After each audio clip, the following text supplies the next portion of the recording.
The Zephyrian High Command had studied humanity for decades before the invasion began. They cataloged human weaknesses, analyzed military capabilities, and dismissed what they considered primitive cultural artifacts. Among these, human music ranked as particularly laughable, chaotic noise lacking the mathematical precision of true Zephyrian harmonic sequences. Commander Vextel had personally reviewed the intercepted human transmissions. The cacophony they called rock music seemed to serve no tactical purpose. Their classical compositions were overly emotional and structurally inefficient. Most amusing were their battle hymns, simple, repetitive melodies that demonstrated humanity's crude understanding of psychological warfare. Primitive emotional manipulation, Vextel had reported to the War Council. Their music reveals a species driven by base instincts rather than logical strategy. The war began as expected. Humanity's scattered fleets fell before Zephyrian precision strikes. Their communication networks crumbled under quantum interference. Within 6 months, Earth's orbital defenses had collapsed, and the final assault on the planet's surface commenced. But something went wrong during the siege of New Geneva. The human defenders had been pushed into their final stronghold, a massive underground complex beneath the ruins of the old city. Zephyrian forces surrounded the facility, preparing for the killing blow that would end organized human resistance. Victory was assured. Then the humans began to sing. At first, Vextel dismissed it as another futile gesture. Through the facility's compromised speakers, a single human voice echoed across the battlefield. Deep, resonant, and strangely hypnotic. The melody was simple, almost primitive, but something about its rhythm made the Zephyrian troops pause. Mine eyes have seen the glory of the coming of the Lord. More voices joined in, harmonizing with a precision that surprised Vextel. The song grew stronger, carried by hundreds, then thousands of human voices. But this wasn't the chaotic noise they had studied. This was something else entirely. He is trampling out the vintage where the grapes of wrath are stored. Zephyrian soldiers began lowering their weapons, not in surrender, but in confusion. The melody seemed to resonate with frequencies they hadn't anticipated, not just auditory, but something deeper. Their neural implants registered unusual electromagnetic patterns emanating from the human complex. He hath loosed the fateful lightning of his terrible swift sword. Vextel's tactical display flickered. The song was interfering with their equipment somehow. No, not interfering. The harmonics were creating coherent energy waves that disrupted quantum field generators. This wasn't possible. Music couldn't affect technology. His truth is marching on. The chorus exploded with thousands of voices, and Vextel's command ship shuddered. Emergency alerts flashed across his console as power systems fluctuated. Across the battlefield, Zephyrian vehicles began experiencing cascade failures. The impossible was happening. Human voices were generating sympathetic vibrations that destabilized their most advanced technology. But that wasn't the worst part.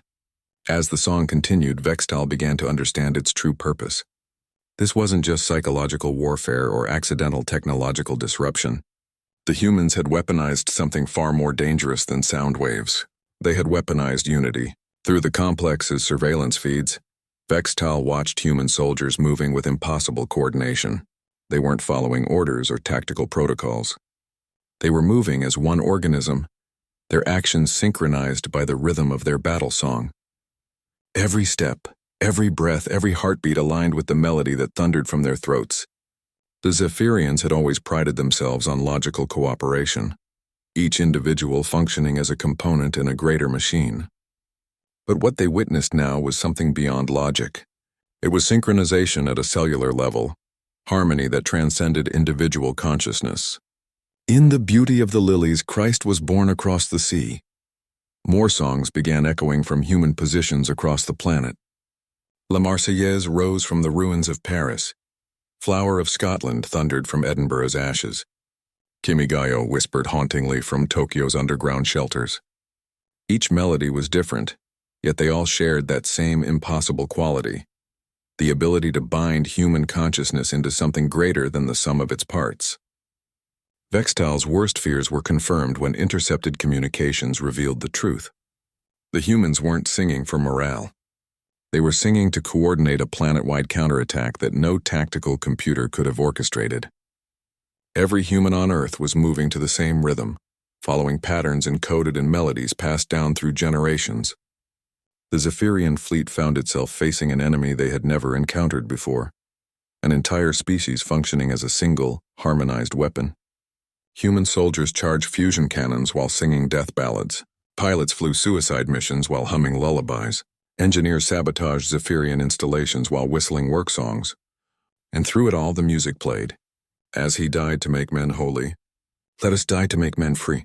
Vextal realized the magnitude of their miscalculation as his flagships, shields failed under the coordinated assault of a dozen human fighters moving in perfect synchronization.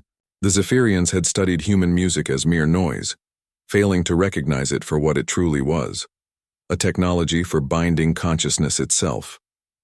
They had mocked humanity's battle songs, never understanding that humans didn't sing for entertainment or emotional release. They sang to become something more than human.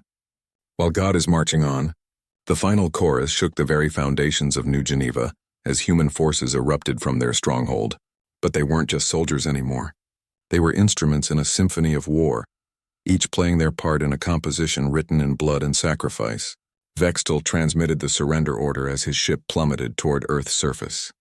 In his final report to the High Command, he wrote, "We underestimated their greatest weapon, not their technology or strategy, but their ability to become one voice, one mind, one terrible song of war." The Zephyrian Empire withdrew that day, having learned a fundamental truth about humanity. A species that could turn music into unity, and unity into victory could never truly be defeated. In the ruins of Earth cities, humans continued to sing,